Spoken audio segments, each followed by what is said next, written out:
Bukwiwa Koplo Bedoiba Simewa Dole Sunya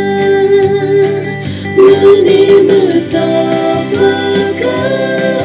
Koplo Sunya Balota Toledoya Koko Popo Hilo Sumaya Atama Mini Toto Peta'alota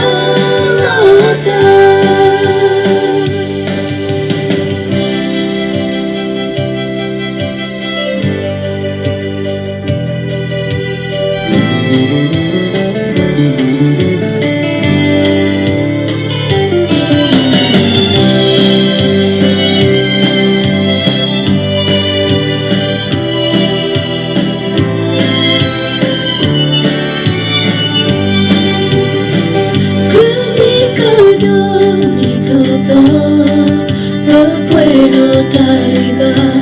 si daya dole sunya